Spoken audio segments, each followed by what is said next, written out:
இன்னொரு கேள்வி வருது, இதே திருமணம் ஒட்டின ஒரு கேள்விதான். திருமணத்தின் போது மகர் கொடுப்பதற்கு வசதி இல்லாத ஆண்கள் என்ன செய்ய வேண்டும் என்று கேட்கிறார்கள். அதாவது திருமணத்தின் போது மகர் கொடுக்கணும் என்று இஸ்லாம் சொல்லுது. திருக்குர்ஆன்ல 4வது அத்தியாயத்துல 4வது வசனத்துல வஆத்துன் நிஸா சதுகாத்தி இன்ன நிஹ்லா, பெண்களுக்கு அவர்களின் மனத்தொடைகளை கட்டாயமாக கொடுத்து விடுங்கள் என்று அல்லாஹ் சொல்றார். அப்ப திருமணத்துல மிக முக்கியமான ஒரு ஷரத்து தான் ஆண் தரப்பு பெண் தரப்புக்கு மகர் கொடுக்கணும். பெண் தரப்பிடமிருந்து ஆண் தரப்பு எந்த கோரிக்கையும் வைக்கக்கூடாது. ஆண் தரப்பு தான் பெண்களுக்கு பெண்களின் சதக்காவாக சதுகாத்தி இன்ன, பெண்களுக்குரிய சதக்காவாக, அவர்கள் உரிமை படைத்த சதக்காவான, அவர்களுக்கு சேர வேண்டிய சதக்காவான இந்த மகரை கொடுக்குமாறு அல்லாஹ் தஆலா குர்ஆன்ல கட்டளையிடுறான்.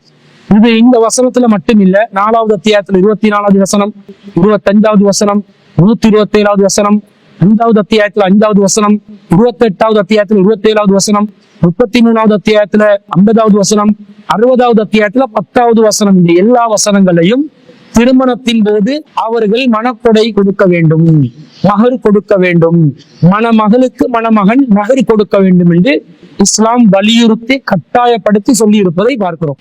மகர் இல்லாமல் திருமணம் என்பதே இல்லை என்று தெளிவாக நாங்கள் விளங்கிக் கொள்கிறோம். ஜாஹிலியா காலத்துல ஒரு திருமண முறை இருந்துச்சு.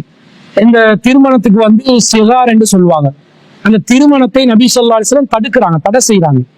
ஏன் தடை செய்யறாங்கடா, அந்த திருமண முறையில மகர் பரிமாறப்படாது, மகர் கைமாறாது என்பதனாலே ரசூலுல்லாஹ் திருமணத்தை தடை செஞ்சதாக ஒரு செய்தியை நாம் புகாரில 5112வது மற்றும் 6960வது செய்தியாக பார்க்கிறோம். அப்துல்லா இப்னு உமர் ரலியல்லாஹு அன்ஹு அறிவிக்கிறாங்க. என்ன அறிவிக்கிறாங்க? இன்ன ரசூலுல்லாஹி ஸல்லல்லாஹு அலைஹி வஸல்லம் நஹா அனிஸ் சிகாரி, நபி ஸல்லல்லாஹு அலைஹி வஸல்லம் சிகார் திருமணத்தை தடை செய்தார்கள். சிகார் திருமணம் என்னன்னு சொன்னா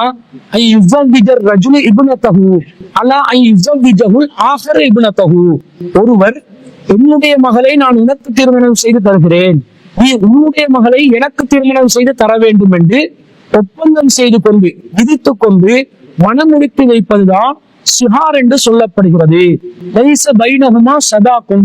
இந்த ஒப்பந்தத்தில் சதகா மகர் என்பது கிடையாது. எனவே நபி ஸல்லல்லாஹு அலைஹி வஸல்லம் அவர்கள் இந்த திருமண முறையை ரத்து செய்தார்கள் என்ற செய்தியை நாங்க பார்க்கிறோம். அதே மாதிரி சஹீஹ் முஸ்லிம்ல 2770வது செய்தியில நாங்கள் பார்க்கிறோம். நபி ஸல்லல்லாஹு அலைஹி வஸல்லம் அவர்கள் கால நஹா ரசூலுல்லாஹி ஸல்லல்லாஹு அலைஹி வஸல்லம் அனிஸ் சிகாரி, சிகார் திருமணத்தை ரசூலுல்லாஹ் தடை செய்தார்கள். சிகார் திருமணம் என்னன்னா, ஒருவர் மற்றவரிடம் நான் என் மகளை உனக்கு திருமணம் செய்து தருகிறேன், நீ உன் மகளை எனக்கு திருமணம் செய்து தர வேண்டும். அதே போன்று நான் என் சகோதரியை உனக்கு திருமணம் செய்து தருகிறேன், நீ உன் சகோதரியை எனக்கு திருமணம் செய்து தர வேண்டும் என்று ஒப்பந்தம் செய்து கொள்வதுதான் இந்த சிகார் என்று சொல்லப்படுகிறது. இந்த சிகார் என்பது மகர் பரிமாறப்படாத ஒரு திருமணமாக இருப்பதனால இதை நபி ஸல்லல்லாஹு அலைஹி வஸல்லம் அவர்கள் தடை செய்தார்கள் என்ற செய்தியை நாங்க பார்க்கிறோம். அப்ப மகர் இல்லாத திருமண முறையை ரசூலுல்லாஹ் தடுக்கிறாங்க. மகர் எவ்வளவு முக்கியமானதுன்னு விளங்குதா இல்லையா? மிக மிக முக்கியமான ஒரு விஷயம் மகர். ஆனா நம்ம சமூகத்துல என்ன பண்றாங்கடா, மகர் என்ற பேர்ல ஒரு ஏமாற்றத்தை செய்கிறார்கள். 1001 ரூபாவை மகர் என்று வைப்பாங்க. அந்த காலத்துல 101 ரூபா வச்சாங்க. இப்ப கொஞ்சம் அட்வான்ஸா 1001 ரூபா வைக்கிறாங்க. இப்படி 1001 ரூபா, 101 ரூபா, 10,001 ரூபா என்று மகர் வைக்கிறது இல்ல. மகர் என்பது, மகர் என்பதை பெண்கள் தீர்மானிக்க வேண்டும். மணமகளாக யார் இருக்கிறாங்களோ அவங்கதான் மணமகளோட கடைசி கால வர காட்டிலும் வாழ்க்கையை நடத்தணும். அந்த வாழ்க்கை எப்படி அவங்களுக்கு அமையும் என்றது தெரியாது, அல்ல எப்படி நாடி இருக்கிறான் என்றது தெரியாது. அதனால கடைசி நிமிஷம் வர காட்டிலும் வாழ போற ஒரு வாழ்க்கைக்கு அந்த நுழைவதற்கு முன்பதாக ஒரு பணத்தொகையை முன்கூட்டியே பெற்றுக் கொள்ளும் உரிமையை அல்லாஹ் தஆலா பெண்கள் தரப்பு கொடுக்கணும். சதுகாத்தின் நிகழாது, அவர்களுக்குரிய சதுகா, அவர்கள் தான் அதை தீர்மானிக்க வேண்டும். அல்லாஹ் திருமறை குர்ஆன்ல 4வது அத்தியாயத்தில் 25வது வசனத்துல நீங்க அவங்களுக்கு ஒரு பொற்குவியல் கொடுத்திருந்தாலும் திருப்பி எடுத்துறாதீங்கன்னு எல்லாம் சொல்றாங்க. அப்ப அவங்களுக்கு ஒரு பொற்குவியலை கூட கேட்பதற்கு உரிமை இருக்கிறது என்பதை நாங்கள் விளங்கிக் கொள்கிறோம். அப்ப பெரிய அளவுல மகர் தொகைகளை பெண்கள் கேட்க வேண்டும், மணமகள்மார்கள் கேட்க வேண்டும். அப்படி கேட்காததுனாலதான் ஆண் தரப்பினர் மகர் என்ற பெயர்ல ஏமாற்றமான ஒரு மகரை கொடுத்து, சிறிய அளவிலான ஒரு மகரை கொடுத்து பெரிய அளவில் வரதட்சணையை சூறையாடி எடுத்துக் கொள்கிறார்கள். சீதனம் சீர்வரிசை என்ற பெயர்ல வீடு வசதி, வீடு வாகனம், கார் பங்களா சீர்வரிசை என்ற பெயர்ல பலவிதமான பொருளாதார சூறையாடல்களில் ஆண்கள் ஈடுபட்டு கொண்டு இருக்கிறார்கள் என்பதை நாங்கள் பார்க்கிறோம். அப்ப மகர் என்பது ரொம்ப முக்கியம். அப்ப இந்த மகரை கொடுக்கறதுக்கு வசதி இல்லாட்டி மணமகன் என்ன செய்வது? மகர் கொடுக்கறதுக்கு வசதி இல்ல, இவ்வளவு வலியுறுத்தி சொல்லப்பட்ட ஒரு விஷயம், அவர் வசதி இல்லைன்னு சொன்ன ஒரு காரணத்துக்காக வேண்டி வெறுமனே மார்க்கம் இல்லை அதை கொடுக்காமட்டா பரவாயில்லை என்று சொல்லுமா? சொல்லாது. இஸ்லாம் எந்த அளவுக்கு சொல்லுது என்று சொன்னால், திருமணத்துக்கு நுழைவதாக இருந்தால் ஆண்களுக்கு முதலாவது ஒரு கட்டளையை போடுது. என்ன கட்டளை? நபிகள் நாயகம் ஸல்லல்லாஹு அலைஹி வஸல்லம் அவர்கள் ஒரு முறை அல்கமா மற்றும் அஸ்வத் ரஹ்மத்துல்லாஹி ஆகியோர் அப்துல்லா இப்னு மஸ்ஊத் ரலியல்லாஹு அன்ஹு அவர்களுடைய சபைக்கு போறாங்க. தகல்து மஅ அல்கமத வல் அஸ்வதி அலா அப்துல்லா இப்னு மஸ்ஊத் ரலியல்லாஹு அன்ஹு சபைக்கு அல்கமா அவர்களும் அஸ்வத் அவர்களும் செல்கிறார்கள். ஃபகால அப்துல்லா இப்னு மஸ்ஊத் ரலியல்லாஹு அன்ஹு சொல்றாங்க, குன்னா மஅன் நபி ஸல்லல்லாஹு அலைஹி வஸல்லம் ஷபாபன், நாங்கள் ரசூலுல்லாஹ்வுடைய காலத்துல இளைஞர்களாக இருந்தோம். லா நஜிது ஷைஅன், ஆனா எங்களுக்கு எந்த பொருளும் இல்லாமல் இருந்தது, திருமணத்துக்கு வசதி இல்லாமல் இருந்தது.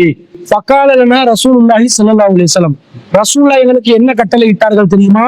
யா மஅஷர ஷபாப், இளைஞர்கள் கூட்டமே, மனிஸ்ததா மின்குமுல் பாஅத, உங்கள யாருக்கு பாஅத் இருக்குதோ, திருமணத்துக்கு பராமரிப்புக்கு வசதி இருக்கிறதோ, ஃபல்யதஸவ்வஜ், அவர் திருமணம் முடித்துக் கொள்ளட்டும். திருமணம் முடிப்பதாக இருந்தால் சக்தி உள்ளவர்கள் திருமணம் முடித்துக் கொள்ளட்டும். ஃபஇன்னஹு அகல்லு லில் பஸரி, அதுதான் பார்வை தாழ்த்துவதற்கு உகந்தது. வ அஹ்ஸனு லில் ஃபரஜி, அதுதான் கற்பை பேணிக் கொள்வதற்கு நல்லது. வமல் லம் யஸ்ததி, திருமணத்துக்கு வசதி யாருக்கு இல்லையோ, ஃபஅலைஹி பிஸ்ஸௌம், அவர் மீது நோன்புதான் கடமை. ஃபஇன்னஹு லஹு விஜாஉன், அது அவருக்கு ஆசையை கட்டுப்படுத்தக்கூடியதாக அமையும் என்று நபி ஸல்லல்லாஹு அலைஹி வஸல்லம் அவர்கள் சொன்னதாக அப்துர் ரஹ்மான் இப்னு யஸீத் ரஹ்மத்துல்லாஹி அலைஹி அவர்கள் சொல்கிறார்கள். சஹீஹ் புகாரியிலே 5066வது செய்தியாக நாங்கள் பார்க்கிறோம். இதே செய்தி நசாயில 2211வது செய்தியாகவும் பதிவு செய்யப்பட்டிருக்கிறது. அப்போ வசதி இல்லாதவர்களுக்கு இஸ்லாமிய மார்க்கத்துல நோன்பு நோட்பதுதான் கடமை. உச்சியை கட்டுப்படுத்திக் கொள்ளக்கூடிய விதத்தில் நோன்பை நோற்றுக் கொள்ளுங்கள். ஒரு நாள் விட்டு ஒரு நாள் சரி, அதிகபட்சமாக நீங்கள் என்ன செய்யலாம்? நோன்பு நோட்டுக் கொள்ளலாம். இதை தாண்டி நீங்க வசதியே இல்லை, திருமணத்துக்குள்ளதான் நான் நுழையணும், எனவே இஸ்லாத்தில் உள்ள ஒரு சருத்தான மகர் என்பதை நான் இல்லாம தான் திருமணத்துக்குள்ள நுழைவேன்டா, அது இஸ்லாமிய மார்க்கத்தில் உள்ள நிபந்தனைகளை முறியடிக்கிற ஒரு பாவமாக அது மாறிவிடும். வசதி இல்லாத இளைஞர்களை கண்டால் இஸ்லாம் என்ன சொல்லுது தெரியுமா? வசதி படைத்தவர்களுக்கு அந்த வசதி இல்லாத இளைஞர்களை திருமணம் முடித்து வைப்பதற்கு உதவி செய்யுமாறு இஸ்லாமிய மார்க்கம் சொல்கிறது. 24வது அத்தியாயத்துல 32வது வசனத்துல அல்லாஹ் சொல்கிறான், வ அன்கிஹு அயாமா மின்கும் வஸ்ஸாலிஹீன மின் இபாதிக்கும் வ இமாயிக்கும், உங்களில் வாழ்க்கை துணையற்றவர்களுக்கும் வஸ்ஸாலிஹீன மின் இபாதிக்கும் வ இமாயிக்கும், நல்லோரான உங்களின் ஆண் அடிமைகளுக்கும் பெண் அடிமைகளுக்கும் யகூனு ஃபுகரா, அவர்கள் ஏழைகளாக இருந்தால் அவர்களை அல்லாஹ் வசதி படைத்தவர்களாக ஆக்குவான். அல்லாஹ்வின் அருட்கொடையின் கொண்டு நீங்க என்ன பண்ணுங்க? அவர்களுக்கு திருமணம் முடிச்சு வைங்க அல்லாஹ் சொல்கிறான். அப்போ வசதி இல்லாத வாழ்க்கை துணையற்ற அடிமைகளான ஆண்கள் பெண்கள் இவங்களுக்கு நீங்க திருமணம் முடிச்சு வைங்க அல்லாஹ் தஆலா சொல்றான். வசதி படைத்தவர்கள் வசதி இல்லாதவர்களுக்கு திருமணத்துக்கான செலவுக்கு உதவி செய்யலாம். திருமணத்துல என்ன செலவு இருக்குது? மகர் செலவு இருக்குது, வலிமா விருந்து செலவு இருக்குது. மகரை பெண்கள் தீர்மானிக்கணும்.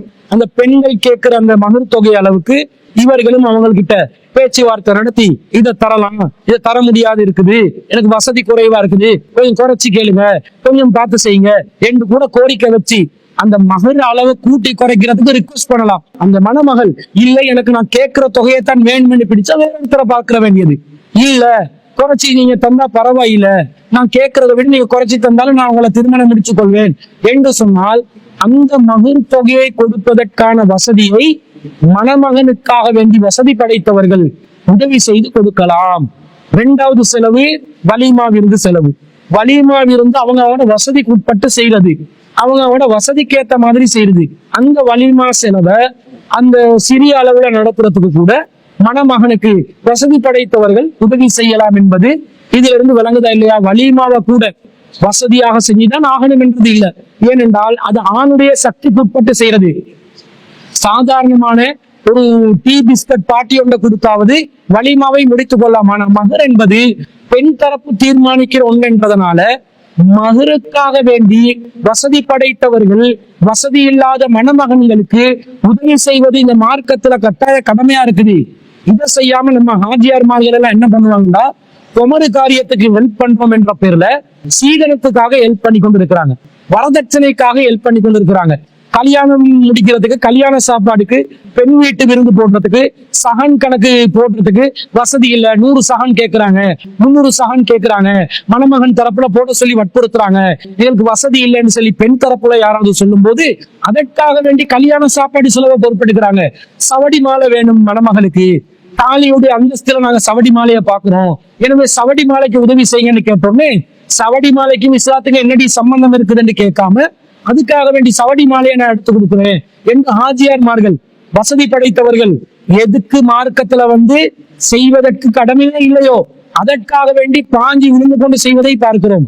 ஆனா அதுக்கு மாற்றமாக இஸ்லாம் என்ன சொல்லுது, நீங்க மகரு கொடுப்பதற்கு மணமகனுக்கு உதவி செய்யுங்க. அதான் மணமகன் நிர்பந்திக்கப்பட்ட இடம். ஏன்னா மணமகள் தீர்மானிக்கிறாள், மணமகன் நிர்பந்திக்கப்படுகிறான். எனவே அதை நிறைவேற்றுவதற்கு அவனுக்கு வசதி இல்லாட்டி வசதி ஏற்படுத்தி கொடுங்க, விரும்பினால் வலிமாக்கும் உதவி செய்து கொடுக்கலாம் என்றது விளங்குதே தவிர மகர் இல்லாமக்கணும் என்றது சரி வருமா? சரி வராது. அடுத்தது இந்த மார்க்கம் என்ன சொல்லுது, மகர் என்ற வகையில சிறிய அளவிலாவது ஒரு பொருளை கொடுக்கறதுக்கு வசதி இருந்தா பெண் தரப்பிட்ட கோரிக்கை வைக்கலாம். ஒரு சின்ன பொருளையாவது நான் தரவா, அது மகரா கொடுக்கறதுக்கு எனக்கு அதுதான் வசதியா இருக்குது. இப்போ மணமகன் அதை சம்மதிச்சா எந்த பிரச்சனையும் இல்லை. இதை நாங்கள் எப்படி விளங்கிக் கொள்றோம் என்று சொன்னா, நபி ஸல்லல்லாஹு அலைஹி வஸல்லம் அவர்களிடம் ஒரு பெண்மணி வருகிறார், சொல்றாங்க அல்லாஹ்வின் தூதர் ஸல்லல்லாஹு அலைஹி வஸல்லம் கிட்ட, அன்ன இம்ராஅத்தன் அத்தத்தின் நபிய ஸல்லல்லாஹு அலைஹி வஸல்லம் ஃபஅலத் அலைஹி நஃப்ஸஹா, ஒரு பெண்மணி ரசூலுல்லாஹ்விடம் தன்னை ரசூலுல்லாஹ்வுக்கு ஒப்படைத்து விட்டால், மாலில் யௌம ஃபின் நிசாஇ மின் ஹாஜத்தின், ரசூல் என்ன சொன்னாங்க, எனக்கு எந்த பெண் விஷயத்திலும் தற்போது நாட்டம் இல்லை. ஃபகால ரஜுல், அப்போ ஒரு அருகில் இருந்து ஒரு சஹாபி சொல்றார், யா ரசூலல்லாஹ் ஸவ்விஜ்னிஹா, அந்த பெண்ணை எனக்கு திருமணம் முடித்து வையுங்கள். ரசூலா கேக்குறாங்க, மா இந்தக, உங்களிடம் என்ன இருக்கிறது? கால மா இந்தி செய்யும், எனக்கு எதுவுமே இல்லைன்றாங்க. இப்ப எதுவுமே இல்லாட்டி பரவாயில்லன்னு ரசூலா திருமணம் முடிச்சு வச்சாங்களா? இல்ல. ரசூலா சொல்றாங்க, அத்திஹா வலவ் ஹாத்தமின் மின் ஹதீதின், ஒரு மோதிரமாவது நீங்க இரும்பு மோதிரமாவது அவங்களுக்கு கொடுத்துட்டு தான் திருமணம் முடிக்கணும் என்றாங்க, மதுரை கட்டாயப்படுத்துறாங்க. அப்ப அவர் சொல்கிறார், மா இந்தி செய்யும், என்கிட்ட அதுவும் இல்ல, எதுவுமே இல்ல. ரசூலா கேக்குறாங்க, தமா இந்த கம்மினல் குர்ஆன், குர்ஆன்ல எதையாவது மனப்பாடமாக்கி வச்சிருக்கீங்களான்னு கேக்குறாங்க. அவர் சொல்றாரு, கதாவ கதா, இதை மனப்பாடமாக்கி வச்சிருக்கிறேன். கால பக்கத்து மல்லித்துகஹா இமாமாக மினல் குர்ஆன், உங்களிடம் குர்ஆன்ல எது மரணமாக இருக்கிறதோ அதற்கு பகரமாக அதை வைத்து அவரை உங்களிடத்தில் நான் ஒப்படைத்து விடுகிறேன், சொந்தமாக்கி தருகிறேன் என்று சொல்லி நபி ஸல்லல்லாஹு அலைஹி வஸல்லம் திருமணம் முடிச்சு வச்சதாக சஹீஹ் புகாரியிலே 5141வது செய்தியில பாக்குறோம். இதுல ரசூல்லா எதையாவது நம்ம கொடுக்கணும் என்றாங்க, ஒரு இரும்பு மோதிரமாவது அல்லது ஒரு குர்ஆன்ல உள்ள வசனங்களையாவது நீங்க மனப்பாடமாக்கி கொடுக்கணும். ஆனா இந்த இடத்துல அந்த மணமகள் சார்பாக நபி ஸல்லல்லாஹு அலைஹி வஸல்லம் தான் மகரை தீர்மானிக்கிறாங்க. ஏன் தீர்மானிக்கிறாங்கன்னா, அந்த பெண்மணி ரசூலுல்லாஹ்வுக்கு தன்னை அன்பளிப்பு செய்ததா சொல்றாங்க. என்ன நீங்களே திருமணம் முடிச்சு கொள்ளலாம் அல்லது எந்த விஷயத்துல நீங்க பொறுப்பெடுத்து செய்யுங்கன்னு பொறுப்பை சாட்டி விடுறாங்க.